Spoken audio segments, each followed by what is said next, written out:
Hi friends, ఈ వీడియోలో 10th class అయిపోయిన తర్వాత మనం ఏం చేయాలి అనే దాంట్లో మనకు ఒక ఆప్షన్ ఏంటంటే ఏపీఆర్జేసీ. సో ఈ వీడియోలో ఏపీఆర్జేసీ అంటే ఏంటో తెలుసుకుందాం. తర్వాత వీడియోలో పాలిసెట్కి సంబంధించి ఇంకా 10th తర్వాత ఏంటి అనే దాని గురించి కూడా నేను వీడియో చేస్తాను. ఒకవేళ మీకు అది కావాలనుకుంటే కామెంట్ చేయండి. సో ఫస్ట్ ఆఫ్ ఆల్ మనం ఏపీఆర్జేసీ గురించి ఇక్కడ ఇక్కడ చూడండి. APRJC Andhra Pradesh residential junior college. So ఈ వీడియోలో దీనికి ఎలాగ అప్లై చేయాలి, ఎక్కడెక్కడ వస్తాయి, కాలేజెస్ ఎక్కడెక్కడ ఉన్నాయి, అప్లై చేసిన తర్వాత ఏంటి, మనకి ఎడ్యుకేషన్ ఎలా ఉంటుంది, ఇలాంటివన్నిటి గురించి కూడా ఈ వీడియోలో డిస్కస్ చేస్తాను. సో ఏపీఆర్జేసీ గురించి ఫస్ట్ ఈ వీడియోలో కామన్ ఎంట్రన్స్ టెస్ట్ ఇదేంటి అనే దాని గురించి ఇప్పుడు చూద్దాం. ఈ సెట్కి ప్రస్తుతానికి లాస్ట్ డేట్ ఎంత ఇచ్చాడంటే ఈ 2025 అనే ఇయర్లో. మళ్ళీ నెక్స్ట్ ఇయర్ చూసేవాళ్ళు ఇప్పుడు మళ్ళీ లాస్ట్ డేట్ అప్డేట్ చేసుకోవాలి. మనకి ఇంకా ఏప్రిల్ 6 దాకా ఎక్స్టెండ్ చేశాడు. మొన్నటి దాకా 31 ఉండేది, ఇప్పుడు లాస్ట్ డేట్ పెంచాడు. సో అప్లై చేయాలనుకున్న వాళ్ళు అప్లై చేసుకోవచ్చు. సో రెసిడెన్షియల్ కాలేజ్ అని ఉన్నది గమనించండి. రెసిడెన్షియల్ అంటే అక్కడ మనకి హాస్టల్ ఫెసిలిటీ, ఫుడ్ అన్నీ వాళ్ళు ప్రొవైడ్ చేస్తారు. సో ఇక్కడ దీనికి సంబంధించి ఏంటి కాలేజెస్ ఫీచర్స్ ఏంటి అనేది ఇక్కడ చూద్దాం. జనరల్గా అయితే ఇది గవర్నమెంట్ అండర్లో ఉంటాయి. అయితే దీంతోపాటు రెసిడెన్షియల్గా మొత్తం అంతా రెసిడెన్షియల్గా మాత్రమే ఉంటుంది. మనం డే స్కాలర్ కింద వెళ్ళటానికి ఉండదు. తర్వాత ఇండివిజువల్ అటెన్షన్ ఉంటుందని, తర్వాత ఈ లైబ్రరీస్ గొప్ప గొప్ప ఫెసిలిటీస్ ఎక్కువ ఉంటాయి, ల్యాబొరేటరీస్ కానీ ఇవన్నీ ఉంటాయి, ఫిజికల్ ఎడ్యుకేషన్ కూడా బాగుంటుందని చెప్తున్నారు. సో ఇది మేబీ జరగవచ్చు, ఎందుకంటే గవర్నమెంట్ ఫండ్స్ వస్తాయి కాబట్టి ఇవన్నీ ఫెసిలిటీస్, ఈ ఫీచర్స్ ఉండొచ్చు. అయితే నెక్స్ట్ యాక్టివిటీస్కి ఇంపార్టెన్స్ ఇస్తారు. కోకరిక్యులర్ యాక్టివిటీస్, ఆల్రౌండ్ డెవలప్మెంట్ అంటున్నారు. సో జనరల్గా గవర్నమెంట్ కాలేజెస్లో అయితే ఓన్లీ ఇంటర్మీడియట్ కాకుండా కోకరిక్యులర్ యాక్టివిటీస్ కూడా ప్రయారిటీ ఇస్తారు. బట్ 15-20 స్టూడెంట్స్ను గ్రూప్ కింద చేసి పర్సనల్ కేర్ తీసుకుంటారని, ఐఐటి నీట్స్, సిఏ, సిపిటి కోచింగ్ తీసుకుంటారని, ఫిజికల్ ఎక్సర్సైజెస్కి కొంత టైం ఇస్తారని, అండ్ తర్వాత కోకరిక్యులర్ యాక్టివిటీస్ 10 దాకా, నైట్ 10 దాకా ఉంటాయని, స్పెషల్ కేర్ తీసుకుంటారని ఎవరికైనా టాలెంటెడ్కి, లో అచీవర్స్ అని చెప్తున్నారు. సో ఇది ఎంతవరకు జరుగుతుంది అనేది మనం గ్రౌండ్ లెవెల్లో మనం చూసుకోవాలి. బట్ ఓన్లీ ఈ ఫీచర్స్ అనేవి ఉంటాయి. తర్వాత మిగతా ఇండివిజువల్ కేర్ ఎంతవరకు తీసుకుంటారు, లేదంటే అక్కడ హాస్టల్ అనేటప్పటికీ మనకి గవర్నమెంట్ హాస్టల్ గురించి మీకు తెలుసు. సో దాన్ని బట్టి డిసిషన్ తీసుకోండి గ్రౌండ్ లెవెల్లో వెళ్ళి. బట్ ఏంటంటే ఇక్కడ మనకి ఇక్కడ సీట్స్ అనేవి ఎలాగ ఉంటాయి, మొత్తం స్ట్రెంత్ ఎలాగ ఉన్నది. సో జనరల్కి సంబంధించి 130 మెంబర్స్కి ఇచ్చారు స్ట్రెంత్. సో ఇక్కడ డిస్ట్రిక్ట్స్, ఇవన్నీ డిస్ట్రిక్ట్స్ మనకి మొత్తం మన అన్ని డిస్ట్రిక్ట్స్ కలిపి 130 స్ట్రెంత్ శాంక్షన్ అయింది ఇక్కడ ఉన్న కాలేజీలో.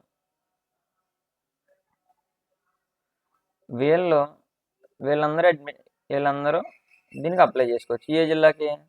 విజయనగరం జిల్లాలో అడ్మిట్ అవ్వాలి అనుకుంటే వీళ్ళందరూ 130 సీట్స్కి వీళ్ళందరూ అప్లై చేసుకోవచ్చు. అలాగే విజయనగరంతో పాటు ఇంకేమేమి జిల్లాస్ ఉన్నాయో చూడండి, దానికి వీళ్ళందరూ అప్లై చేసుకోవచ్చు.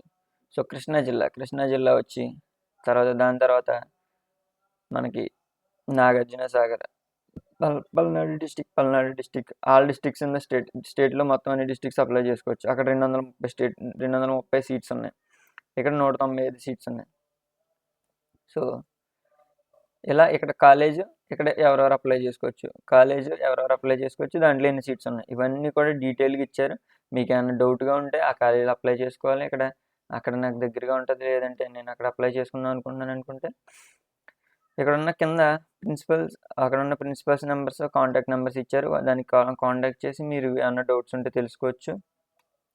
సో ఇక్కడ ఉన్న కాలేజెస్ అండ్ ఇక్కడ చూడండి, గుంటూరుకి సంబంధించి, దాని తర్వాత కర్నూలుకి సంబంధించి, దాని తర్వాత మళ్ళీ అన్నమయ్య డిస్టిక్, ఇవన్నీ ఉన్నాయి. టోటల్ వచ్చి 1425 ఉన్నాయి టోటల్ సీట్స్. అయితే మనకి దీంట్లో కూడా మళ్ళీ గ్రూప్స్ ఉంటాయి, గ్రూప్స్ కింద డివైడ్ అవుతూ ఉంటాయి. So seats, group wise seats అన్నాం కదా, గ్రూప్ వైజ్ సీట్స్ ఎక్కడ ఉంటాయి.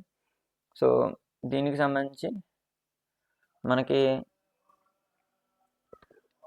అన్నీ ఇక్కడ మనకు ప్రొవైడ్ చేసే ఎడ్యుకేషన్ ఇంగ్లీష్ మీడియంలోనే ఉంటుందని చెప్తున్నాడు. ఒకవేళ మైనారిటీస్ ఎవరైనా ఉంటే minority junior colleges, Urdu medium, ఇవి రెండు కూడా అవైలబుల్ అవి ఉండొచ్చు. సో ఇక్కడ చూడండి, కాలేజ్ వైజ్ సీట్స్ ప్లస్ దానికి కూడా కాలేజ్ ఉంది కదా అప్లై చేసుకుందాం అనుకుంటే దాంట్లో బాయ్స్కి సంబంధించి ఉందా లేదా అది కూడా చూసుకోవాలి. సో ఇక్కడ 4 కాలేజెస్ ఇచ్చాడు. Palnadu district, Tirupati district.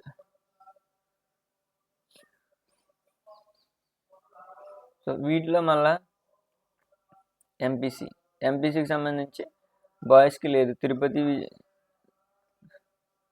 తాటిపూడిలో బాయ్స్కి సంబంధించి లేదు. గర్ల్స్కి సంబంధించి ఎంపీసీకి 60 సీట్స్ ఉన్నాయి. అలాగే కృష్ణా డిస్టిక్లో 25 సీట్స్ ఉన్నాయి. అలాగే పల్నాడులో నాగార్జున సాగర్ దగ్గర బాయ్స్కి 68 సీట్స్ ఉన్నాయి, గర్ల్స్కి లేవు. ఇది కో ఎడ్యుకేషన్స్ కాదు, ఇది కూడా కో ఎడ్యుకేషన్ కాదు. వెంకటగిరిలో బాయ్స్కి 60 సీట్స్ ఉన్నాయి.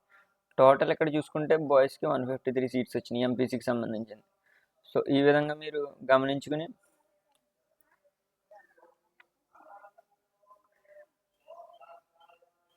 మనం పెట్టుకున్న దాంట్లో ఎవరైనా బాయ్స్కి సీట్స్ అవైలబుల్గా లేనప్పుడు ఆ సీట్స్ ఎవరికైతే గర్ల్స్కి. సో నెక్స్ట్ కూడా చూడండి, మనకి ఏపీఆర్జేసి, బనవాసి, సో ఈ విధంగా సీట్స్ ఉన్నాయి. దీంట్లో టోటల్గా బాయ్స్కి 112 సీట్స్ ఉన్నాయి, 122 సీట్స్, 122. అలాగే గర్ల్స్కి 60 సీట్స్ ఉన్నాయి.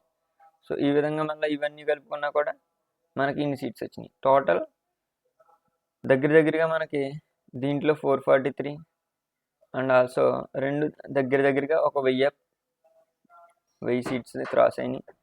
అండ్ దాంతోపాటు ఇక్కడ 300 సీట్స్. సో ఇవన్నీ కలుపుకుని మీరు ఎక్కడ ఎన్ని సీట్స్ ఉన్నాయి, బాయ్స్కి ఎన్ని, ఎంపీసీకి సంబంధించి ఎన్ని ఉన్నాయి, బైపీసీకి సంబంధించి ఎన్ని ఉన్నాయి, సిఈసికి సంబంధించి ఎన్ని ఉన్నాయి, ఇవన్నీ క్యాలిక్యులేట్ చేసుకుని అప్పుడు మీరు ఒక అసెస్మెంట్కి రావచ్చు. అండ్ తర్వాత దీంట్లో కూడా కాలేజెస్లో కూడా పర్సంటేజ్ ఆఫ్ సీట్స్ ఓసీకి 30% ఓపెన్ ఇస్తున్నారు. తర్వాత ఏంటంటే ఇక్కడ బీసీఏ, బీసీబీ, బీసీలో సబ్ కాస్ట్కి సంబంధించి ఈ విధంగా సీట్ అలాట్మెంట్ అనేది ఇవ్వడం జరిగింది. అండ్ ఎస్సీ ఎస్టీకి కూడా 15%, ఎస్టీ 60% ఇవన్నీ ఇచ్చారు. అండ్ దీంతోపాటు ఫిజికల్లీ హ్యాండిక్యాప్ ఎవరైనా ఉన్న స్పోర్ట్స్ కోటాలో ఉన్న వాళ్ళకి, అండ్ తర్వాత CAP, children of armed personal, ఇవి మీరు అప్లై చేసేటప్పుడు అడుగుతారు. ఆర్ఫన్స్ అనాథ పేరెంట్స్ లేని వాళ్ళు ఎవరైనా ఉంటే వాళ్ళకి కూడా 3% ఇస్తున్నారు. All minority colleges 73%, SC ST. Minority కాలేజెస్లో అయితే ఈ విధంగా ఉంటుంది. మైనారిటీ కాలేజెస్లో దాంట్లో కూడా మళ్ళీ మైనారిటీ పిహెచ్ అవ్వాలి, మైనారిటీ అవ్వాలి, అండ్ ఆర్ఫాన్ అవ్వాలి, మైనారిటీ అవ్వాలి. అలాంటప్పుడు వాళ్ళకి మళ్ళీ 3% ఇవ్వడం జరిగింది. సో ఇవన్నీ గవర్నమెంట్ ఆర్డర్ని బట్టి డిసైడ్ అయి ఉంటాయని. మన ఎలిజిబిలిటీ మనకి ఆంధ్రప్రదేశ్లో చదివి ఉండాలి. దాని తర్వాత ఎగ్జామ్ క్వాలిఫై అవ్వాలి. ఎగ్జామ్ క్వాలిఫై అవ్వకుండా సీట్ రాదు. అండ్ దీంతోపాటు ప్రీవియస్ ఎగ్జామ్ అంటే ఎస్ఎస్సి పాస్ అయ్యి ఉండాలి, 10th క్లాస్ పాస్ అయ్యి ఉండాలి. అండ్ తర్వాత సో ఎస్ఎస్సి క్వాలిఫై అయ్యి ఉండాలి. మైనారిటీకి సంబంధించి అయితే ఉర్దూ ఒక లాంగ్వేజ్ అయి ఉండాలి. Guide lines for the application. So application ఎలా చేయాలనేది ఇప్పుడు నేను అప్లికేషన్ ఓపెన్ చేసి మీకు ఎలా చేయాలనేది నేను మీకు క్లియర్గా చెప్తాను. అండ్ దానికంటే ముందుగా మీకు ఒక ఐడియా వచ్చింది ఏంటనేది. ఫీజు అయితే 300 ఉంటుంది. ముందు ఫీజు పేమెంట్ చేయాలి. తర్వాత మీ డీటెయిల్స్ అన్ని సబ్మిట్ చేయాల్సి ఉంటుంది. తర్వాత మొబైల్ నెంబర్ చేయాలి, మొబైల్ నెంబర్ ఒకటి ఇవ్వాల్సి ఉంటుంది. తర్వాత వీటన్నిటి మీద ఫోకస్ చేయండి. అండ్ ఫోటో కూడా మనం ఆన్లైన్ అప్లికేషన్ చేసినప్పుడు ఫోటో, సిగ్నేచర్ రెండు కలిపేసి సబ్మిట్ చేయాలి ఈ రేషియోలో. అది కూడా ఎలా చేయాలనేది నేను చెప్తాను. సో అప్లికేషన్ ఫామ్లో ఇవన్నీ డీటెయిల్స్ ఉంటాయి. Candidate ID, date of birth. తర్వాత ఇవన్నీ నేను మీకు చూపిస్తాను. గ్రూప్ మళ్ళీ చేంజ్ చేయడానికి ఉండదు అని అన్నారు. కానీ జాగ్రత్తగా మీరు అప్లై చేసుకునేటప్పుడు గ్రూప్ ఏంటనేది డిసైడ్ అయ్యి చేంజ్ చేసుకోండి. సో గ్రూప్ ఏంటి డిసైడ్ చేసుకోవాలనేది కావాలంటే మీకు ఒకవేళ కామెంట్ చేస్తే నేను చెప్తాను. దాని మీద ఒక స్పెషల్గా వీడియో చేస్తాను. సో ఆన్లైన్ అప్లికేషన్ మనకి అంతా అయిపోయిన తర్వాత ఒరిజినల్ సర్టిఫికేట్స్ అన్నీ అడ్మిషన్ టైంలో సబ్మిట్ చేయాల్సి ఉంటుంది. సో తర్వాత ఎవరైనా వీళ్ళు ఉన్నారంటే పిహెచ్సి సిఏపి ఇంతకుముందు చెప్పాను కదా, ఆర్ఫాన్ స్పోర్ట్స్, వాళ్ళందరూ కూడా కరెక్ట్గా చెప్పిన సర్టిఫికేట్స్ సబ్మిట్ చేయాలి, లేకపోతే అప్లికేషన్ అనేది క్యాన్సిల్ అవుతుంది. అప్లై చేసేటప్పుడు ఎర్రర్స్ రాకుండా చూసుకోమని కూడా చెప్తున్నారు. చేసిన దాన్ని ప్రింట్అవుట్ తీసుకోమంటున్నారు. అండ్ తర్వాత ఏదైనా మనకి వాళ్ళు చెప్పిన దానికి నామ్స్ మనకి ఏమి ఫుల్ఫిల్ అవ్వలేదని తెలిసిందంటే ఎప్పుడైనా కూడా అడ్మిషన్ వాళ్ళు రిజెక్ట్ చేయగలుగుతారు. అండ్ తర్వాత దీంతో ఎగ్జామ్కి ఎన్ని, ఎగ్జామినేషన్లో మార్క్స్ ఎన్ని అనే దాని గురించి కూడా ఇప్పుడు మనం డిస్కస్ చేయబోతున్నాం. సో ఎగ్జామ్ ప్యాటర్న్ ఎలా ఉంటుంది, మార్క్స్ ఎన్ని అంటే మనం ఎగ్జామ్ హాల్ టికెట్ ఇక్కడ డౌన్లోడ్ చేసుకోవచ్చు. హాల్ టికెట్స్ వచ్చినాక నేను మళ్ళీ మీకు వీడియో చేస్తాను. అండ్ తర్వాత వెబ్సైట్లో మాత్రమే డౌన్లోడ్ చేయడానికి ఉంటుంది. హాల్ టికెట్ లేకపోతే ఎగ్జామ్కి ఎంటర్ చేయరు, అది మీకు తెలుసు. సో ఆ టైంకి ఆ డేట్కి మనం వెళ్ళి అటెండ్ అవ్వాలి. సో ఎగ్జామ్ ఎంతసేపు ఉంటుందంటే 2 hours 30 minutes ఉంటుంది. 30 minutes 2 hours 30 minutes ఎగ్జామ్ ఉంటుంది. సో 2.5 hours ఉంటుంది. దానికి మనకి 150 మార్క్స్ ఇస్తాడు. సో 120 ప్లస్ 2 hours అంటే 120 minutes ప్లస్ 30 minutes అంటే 150 minutesలో మీరు ఇప్పుడే కాంపిటేటివ్ ఎగ్జామ్స్లోకి అడుగు పెడుతున్నారు. 150 minutesలో 150 బిట్స్ చేయాలి. ఇప్పుడు దాకా మీరు 10th క్లాస్ చదివారు, దాంట్లో ఇలాంటివి ఎంతమంది చేశారో నాకు తెలియదు. బట్ ఇలాంటివి అటెంప్ట్ చేయడం వల్ల ఈ కాంపిటీషన్ అనే దానికి మీరు మొదట అడిగి అయిపోతున్నారు. అండ్ తర్వాత దీని తర్వాత మీకు ఎంసెట్ కానీ, జేఈఈ కానీ, అండ్ తర్వాత బయట కాంపిటేటివ్ ఎగ్జామ్స్కి ఏం అటెంప్ట్ చేసినా కానీ మీకు ఒక బేస్మెంట్ ఏర్పడుతుంది. ఇది ఎగ్జామ్లో జాయిన్ అవుతారా లేదా అనేది నెక్స్ట్ థింగ్. బట్ ఇలాంటివి అటెంప్ట్ చేయడం వల్ల మీకు బయట కాంపిటీషన్ ఎలాగున్నది అనేది మీకు బాగా తెలుస్తుంది. సో దీని తర్వాత కూడా నెక్స్ట్ చూడండి, ఎంపీసీకి సంబంధించి ఏమేమి పెడతారో. MPC English, maths, physical education.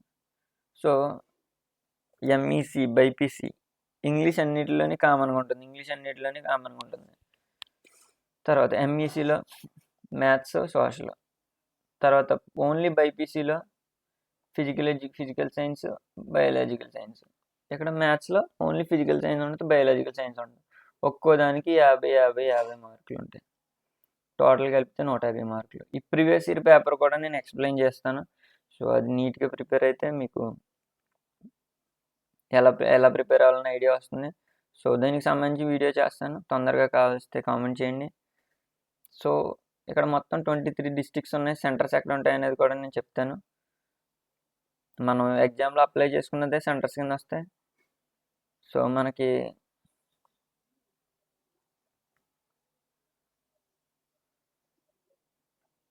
ఒకవేళ ఈ సెట్లో రాసినప్పుడు మెరిట్ ఎలా డిసైడ్ చేస్తారనేది అడిగితే, ఇప్పుడు ఎంపీసీ ఉన్నదనుకోండి, ఎంపీసీ వాళ్ళు మ్యాథ్స్లో చెక్ చేసుకోండి. మ్యాథ్స్లో ఎవరికైతే ఎక్కువ స్కోర్ వస్తుందో వాళ్ళని, ఇద్దరికి సమానంగా ఉన్నప్పుడు మ్యాథ్స్లో ఎక్కువ వచ్చిన వాళ్ళకి బైపీసీ వాళ్ళకంటే బయాలజీలో ఎక్కువ రావాలి. అలాగే ఎంఈసీ అంటే సోషల్ ఎక్కువ రావాలి. సో ఈ విధంగా ఆ పర్టికులర్ సెక్షన్స్లో ఉండాలి. తర్వాత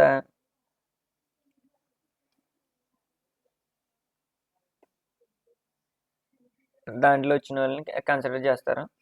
తర్వాత ఏంటంటే ఒకవేళ అవి కూడా సమానంగా ఉంటే ఏజ్ని బట్టి తీసుకుంటారు. ఎవరికైతే ఎక్కువ ఏజ్ ఉంటుందో వాళ్ళకి ఇస్తారు. సరే అలాగా మళ్ళీ స్టిల్ అప్పుడు కూడా టై వచ్చింది అనుకోండి, మేల్కి ఫీమేల్కి మధ్యన టై వచ్చింది అనుకోండి, ఫీమేల్కి ఎక్కువ ర్యాంక్ ఇస్తారు, మేల్కి తక్కువ ర్యాంక్ ఇస్తారు. సో ఇలా జరుగుతుంది. అప్పుడు కూడా మళ్ళీ టై వచ్చింది అనుకోండి, క్యాస్ట్ని బట్టి తీసుకుంటారు. సో క్యాస్ట్ ఫస్ట్ ఎస్టీకి హై ర్యాంక్ వస్తుంది, తర్వాత ఎస్సీకి, బీసీఏకి, బీసీబీకి ఈ విధంగా టై వస్తుంది. లాస్ట్లో ఓసీని తీసుకుంటారు. సో ఈ విధంగా. అండ్ తర్వాత షార్ట్ లిస్ట్ అయిన వాళ్ళందరికీ మళ్ళీ వెబ్సైట్లో ఎస్ఎంఎస్లో పెట్టడం జరుగుతుంది, ప్రెస్ నోట్ ఇవ్వడం జరుగుతుంది. సో పోస్టులకు సంబంధించిన కాల్ ఏమీ రాదు. అండ్ తర్వాత 1:5 షార్ట్ లిస్టెడ్ క్యాండిడేట్స్. ఇక్కడ కన్సిడర్ అయిన వాళ్ళు 1:5కి షార్ట్ లిస్టెడ్ క్యాండిడేట్స్ని పిలుస్తారు. Counselling conducted in Rayalaseema region separately. Andhra రీజియన్కి ఒక కౌన్సిలింగ్, రాయలసీమ రీజియన్కి ఒక కౌన్సిలింగ్ జరుగుతుంది. షార్ట్ లిస్ట్ అయిన వాళ్ళని ఎలా తీసుకుంటారంటే 1:5 రేషియోలో తీసుకుంటారు. తర్వాత కౌన్సిలింగ్కి పిహెచ్సి కేటగిరీ ఉన్న వాళ్ళకి 40% మినిమం డిజబిలిటీ ఉన్నదే మళ్ళీ సబ్మిట్ చేయాలి. 40% మినిమం డిజబిలిటీ అనే దాన్ని సబ్మిట్ చేయాల్సి ఉంటుంది. సో తర్వాత ఇక్కడ స్పోర్ట్స్ కేటగిరీ ఉన్న వాళ్ళు కూడా వాళ్ళకి ఎలాంటి సర్టిఫికెట్స్ సబ్మిట్ చేయాలి అనేది చూస్తున్నారు. District and above level participation సర్టిఫికెట్ను వాళ్ళు సబ్మిట్ చేయాలి. And CAP armed personnel children's ఉంటారు కదా, వాళ్ళు కూడా మనకి సబ్మిట్ చేయాలి. వాళ్ళ పేరెంట్స్కి సంబంధించి ఎక్స్ సర్వీస్ దీనికి సంబంధించి సర్టిఫికెట్ సబ్మిట్ చేయాలి. ఎక్కడి నుంచి? డిస్ట్రిక్ట్ సైనిక్ బోర్డు నుంచి. తర్వాత ఎన్సీసీ క్యాండిడేట్స్ నాట్ ఎలిజిబుల్ అంటారు. సిఏపి ఎన్సీసీ ఉన్న వాళ్ళకి సిఏపి కేటగిరీలో ఎలిజిబుల్ ఎవరో వాళ్ళకి ఎన్సీసీలో ఎలిజిబుల్ అవుతారు. ఆర్ఫాన్ కేటగిరీకి సంబంధించి ఎవరైనా పేరెంట్స్ లేని వాళ్ళు ఉంటే ఎంఆర్ఓ దగ్గర సబ్మిట్ చేయాలి. ఎంఆర్ఓకి సంబంధించి కన్సర్న్ ఎంఆర్ఓ దగ్గర నుంచి సర్టిఫికేట్ ఇష్యూ చేయించుకుని రావాలి. So no eligible candidates are available under special categories the seats may allotted. ఎవరో స్పెషల్ కేటగిరీలో లేకపోతే ఓసీ క్యాండిడేట్స్కి సీట్స్ ఇచ్చేస్తారంటున్నారు. తర్వాత ఇక్కడ ఈటీ సిజిటి రీజియన్లో ఏమన్నా లేకపోతే వేకెంట్ సీట్స్ ఉంటే ఎలిజిబుల్ క్యాండిడేట్స్ ఆ రీజియన్లో ఉన్న ఎలిజిబుల్ క్యాండిడేట్స్తో ఫిల్ చేసేస్తారు. తర్వాత కౌన్సిలింగ్ అయిన వెంటనే ఇమీడియట్గా క్లాసెస్ అనేవి జాయిన్ అవ్వాలి క్లాసెస్కి. సో ఇది తర్వాత నెక్స్ట్ ఒరిజినల్ సర్టిఫికెట్స్ సబ్మిట్ చేయాలని చెప్తున్నాడు. దాంతోపాటు ఫస్ట్ ఒక లిస్ట్గా తీసుకుంటాడు. అంతా అది అయిపోయిన తర్వాత సెకండ్ కౌన్సిలింగ్ అనేది జరుగుతుంది వాళ్ళు పెట్టుకునే ప్రయారిటీని బట్టి. సో ఫస్ట్ ఫేజ్ ఒకటి జరుగుతుంది. ఈ సీట్స్ ఇంకా అది జరిగిన తర్వాత సీట్స్ ఇంకా అవైలబుల్గా ఉంటే రిమైనింగ్ లిస్ట్ అనేది ఫస్ట్ మనం దేనికి పెట్టుకుంటే దానికి ప్రయారిటీ ఉంటుంది. సో ఫీజెస్ అనేది ఎలా ఉంటుంది అనేది ఇది కూడా చెప్తున్నాడు. సో ఈ ఫీజెస్ గురించి తర్వాత అవైలబుల్గా ఉన్న ప్రిన్సిపల్స్కి ఎలా కాంటాక్ట్ చేయాలనేది దాని గురించి చెప్తున్నాడు. తర్వాత నెక్స్ట్ అప్లై ఎలా చేయాలనేది చూద్దాం. సో దీనికి సంబంధించిన ఫీజులు అయితే ఫస్ట్ జనరల్గా హాస్టల్కి దీనికి ఏం ఫీజు ఉండదు. అయితే దాని తర్వాత special fees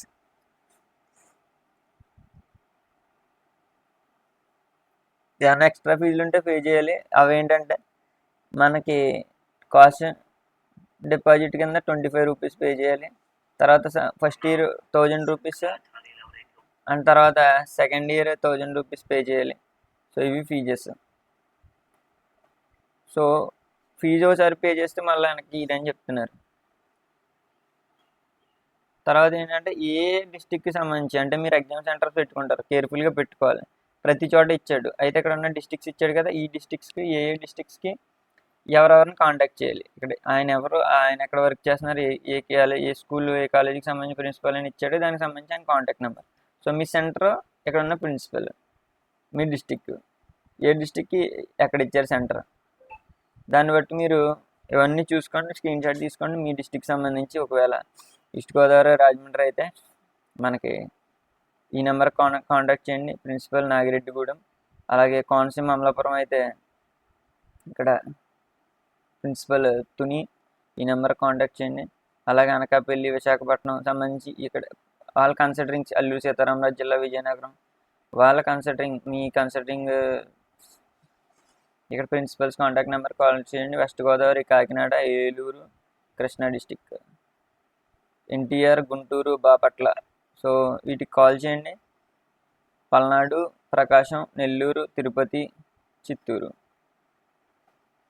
Annamayya, Anantapuram, Sathya Sai, YSR,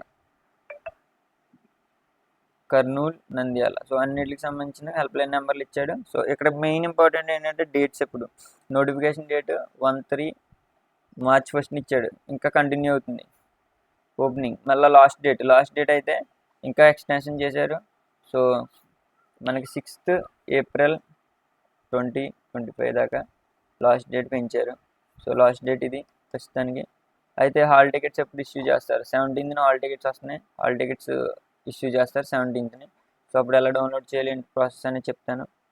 and తర్వాత డేట్ ఆఫ్ ఎగ్జామినేషన్ 25/4 ఎగ్జామినేషన్ ఉంటుంది. సో 2:30 నుంచి 5 PM దాకా ఉంటుంది. 2:30 నుంచి 5 PM దాకా. సో ట్రావెలింగ్ కూడా ఈజీ. తర్వాత డేట్ ఆఫ్ పబ్లికేషన్ రిజల్ట్స్ కరెక్ట్గా ఎగ్జామ్ అయిన ఒక 20 days దగ్గరగా మనకి రిజల్ట్ వచ్చేస్తాయి. మే నెలలో May 14 రిజల్ట్ వస్తాయి.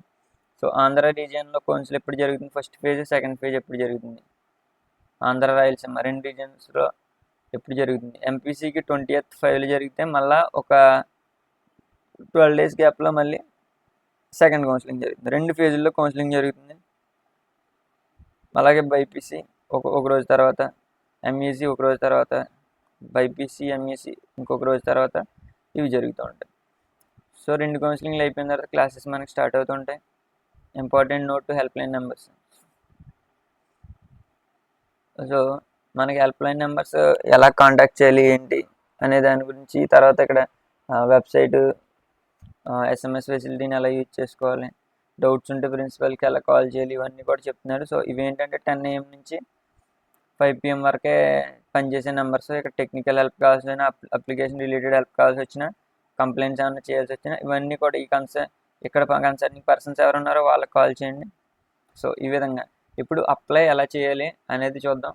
ఎగ్జామ్కి సంబంధించి అప్లై చేసే విధానం చూద్దాం. ఫస్ట్ వెబ్సైట్లోకి వెళ్ళి, గూగుల్లోకి వెళ్ళి APRJC అప్లై అనండి, లేదా క్రోమ్లోకి వెళ్ళండి. వెళ్ళిన తర్వాత నెక్స్ట్ ఇక్కడ APRJC APCFSS ఇది ఉంటుంది. దీని మీద క్లిక్ చేయండి. సో మనం క్లిక్ చేసిన వెంటనే ఈ విధంగా ఓపెన్ అవుతుంది. 5th క్లాస్, 6th క్లాస్ ఇవన్నీ ఉంటాయి. మనకు కావాల్సింది ఇవి కాదు. కిందకి వెళ్ళండి. APRJC junior college and DC degree college. So దీంట్లో బాయ్స్కి మాత్రమే ఉంటుంది, and APRJC junior college. So దీని మీద క్లిక్ చేయండి. సో ఇది కూడా ఫినిష్ అయిపోయిన తర్వాత మనం నెక్స్ట్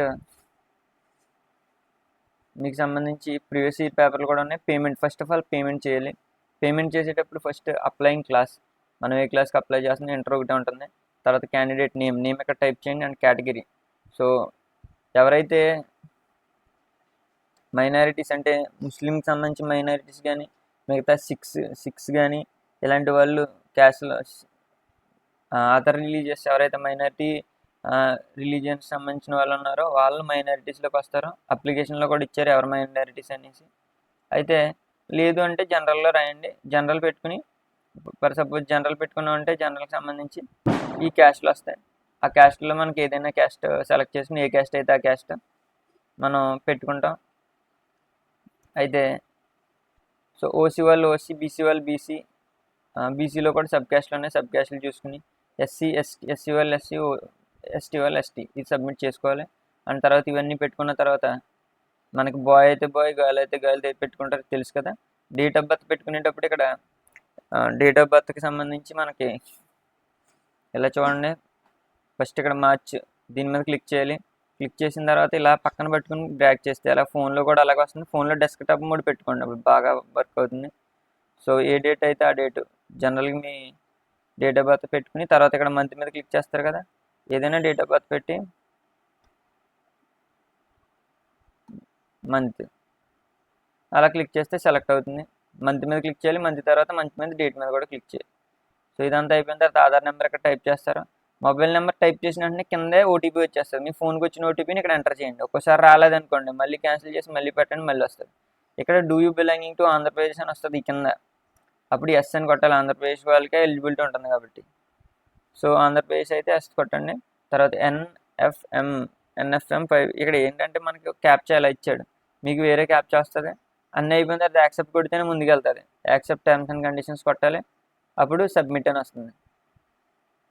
సో ఈ విధంగా ఇది చేయాలి. సో నెక్స్ట్ ఇది ఎప్పుడైతే యాక్సెప్ట్ చేస్తామో మనకి ఫీజు పేమెంట్ సైడ్కి మనం తీసుకెళ్తుంది. సో ఇదన్నీ యాక్సెప్ట్ చేసిన తర్వాత ఫీజు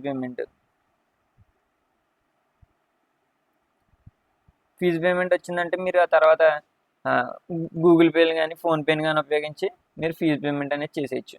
ఫీజు పేమెంట్ చేశారంటే ఫీజు పేమెంట్ చేసిన తర్వాత మనకి ఈ విధంగా వస్తుంది. సో క్యాండిడేట్ ట్రాన్సాక్షన్ ఐడి చాలా ఇంపార్టెంట్ దీంట్లోని. క్యాండిడేట్ ఐడి ఉండాలి. క్యాండిడేట్ ఐడి అయిన తర్వాత మీ డేట్ ఆఫ్ బర్త్ 2 ఉంటే మనం లాగిన్ అవ్వచ్చు. తర్వాత proceed to fill application. Proceed to fill application ఎప్పుడైతే క్లిక్ చేస్తామో మళ్ళీ బ్యాక్ వస్తుంది. బ్యాక్ వచ్చిన తర్వాత మనం ఫస్ట్ ఇది ఆల్రెడీ ఫినిష్ చేసేసాం. మనం ఫస్ట్ ఫినిష్ చేసింది ఏంటి, పేమెంట్ అనేది మనం చేస్తాం. పేమెంట్ అయిపోయింది. పేమెంట్ తర్వాత ఇప్పుడు ఏంటి, నెక్స్ట్ ఇక్కడ చూడండి ఫీజు పేమెంట్ అయిపోయింది. నెక్స్ట్ అప్లికేషన్ ఫామ్ ఫిల్ చేయాలి. అప్లికేషన్ ఫామ్ ఫిల్ చేయాలంటే ఇలా చూడండి, అప్లికేషన్ ఫామ్ మీద క్లిక్ చేయండి.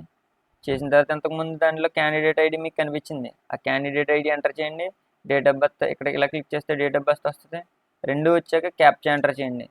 2 వచ్చాక లాగిన్ చేస్తే మీకు ఆ డీటెయిల్స్ అనేవి వస్తాయి. సో అవి ఎంటర్ చేయాలి. ఎంటర్ చేసిన తర్వాత ఇప్పుడు అప్లికేషన్ ఇది ఎంటర్ చేసిన తర్వాత ఇక్కడ ఈ విధంగా పేజ్ ఓపెన్ అవుతుంది. పేజ్ ఓపెన్ అయిన తర్వాత మనకి ఇక్కడేమో క్యాండిడేట్ ఐడి, ఇక్కడ ఇచ్చిన ఐడి నోట్ చేస్తారు. క్యాండిడేట్ నేమ్, మీ నేమ్ తప్పులు లేకుండా 10th సర్టిఫికేట్లో ఎలా ఉందో అలాగా నోట్ చేస్తారు.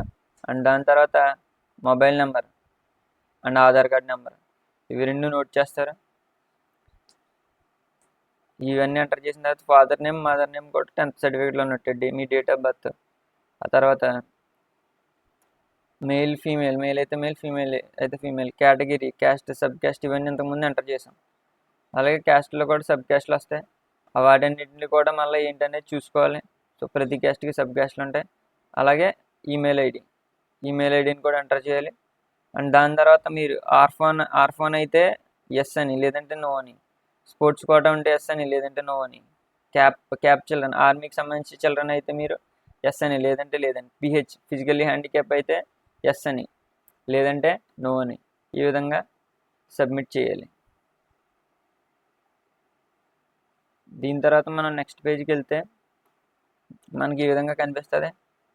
అడ్రస్, మనకు సంబంధించిన డిస్టిక్ ఏంటి అనేది డిస్టిక్ సెలెక్ట్ చేసుకుంటే, ఏదైనా డిస్టిక్ మనం సెలెక్ట్ చేసుకుంటే ఆ డిస్టిక్ సంబంధించి మండలాలు ఏమున్నాయో అవన్నీ వచ్చేస్తాయి. వాటిలో మీ మండలం ఏంటి అనేది సెలెక్ట్ చేసుకుంటే, సో దాని తర్వాత నెక్స్ట్ మీరు సెలెక్ట్ చేసుకోవాల్సింది డిస్టిక్లో మీ మండలం ఏంటనేది, అది కూడా సెలెక్ట్ చేసుకుంటే దాంట్లో ఉన్న విలేజెస్ అన్నీ వస్తాయి. సో ఆ విధంగా మనం విలేజ్ సెలెక్ట్ చేసుకుంటే ఆ తర్వాత door number, street, pin code ఇవన్నీ మనం ఎంటర్ చేయాల్సి ఉంటుంది. సో అవి ఎంటర్ చేసి స్టడీ డీటెయిల్స్, స్టడీకి సంబంధించి మనకి ఎక్కడ ఏ జిల్లాలో చదువుకున్నాం 7 years, ఇక్కడ నుంచి 4th నుంచి 10th దాకా మనకు అందులో 4 years కంటిన్యూస్గా మనం చదివింది ఏంటి. తర్వాత 10th క్లాస్లో మీడియం ఏంటి, ఆ మీడియం కూడా ఎంటర్ చేయాలి. తర్వాత హాల్ టికెట్ నెంబర్ ఎంటర్ చేయాలి, 10th class hall ticket number. So ఇవన్నీ దగ్గర పెట్టుకుంటే చేసుకునేటప్పుడు గ్రూప్ ఆప్టెడ్, మీకు నచ్చిన గ్రూప్ ఏంటనేది ముందే ఎంటర్ చేసుకోవాలి. ఒకసారి ఎంటర్ చేస్తే మారడానికి ఉంటుందని గైడెన్స్లో చూసాం.